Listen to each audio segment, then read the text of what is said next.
Hello, beautiful people. I'm so happy. Good to see you here again. And welcome back to our section. In our previous section, we discussed and learned a thing or two about anxiety in children.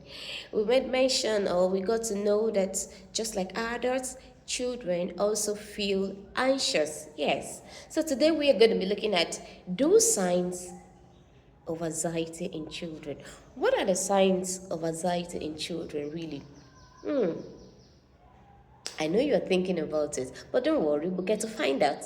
So, when young children feel anxious, they cannot always understand or express what they are feeling. Yes, when they are anxious, they just like an adult.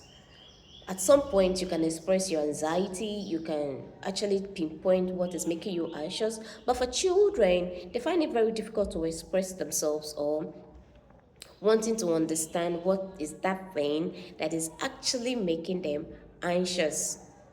That is actually making them anxious. They find it so difficult. And you may notice that they have this, they become irritable, they become very irritable. They are tearful or clingy at every point in time or every little thing. You see them teary. Yes, you see them teary, or they have this difficulty in sleeping. They wake in the night. They start to wet the bed or have bad dreams. Those are some little signs or some few signs of anxiety in children. But in older children, you may notice that they are different.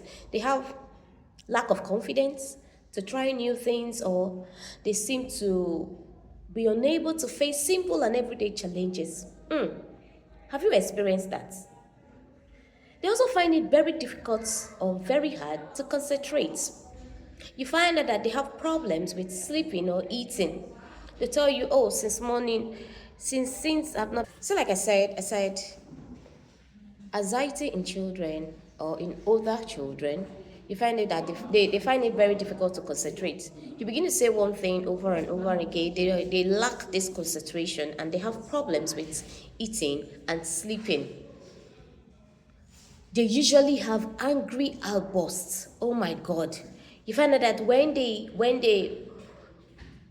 get offended or over a little thing, they just outburst, and it looks as if they've had so many things they have bottled up. It's actually anxiety, and they also have a lot of negative thoughts, or they keep thinking that bad things are going to happen to them. That's also anxiety in older children. And they start to avoid everyday's activities such as seeing friends, going out, going into public places, going to school. No, they just want to be by themselves. They already have this separation anxiety, they already have low self esteem, and they want to be by themselves.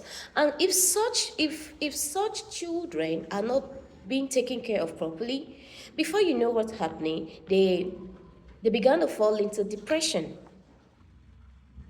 I hope you have been able to learn a thing or two as regards the symptom or signs of anxiety in children and in older children. So until we meet again, bye for now. I still remain Mrs. Ojamo.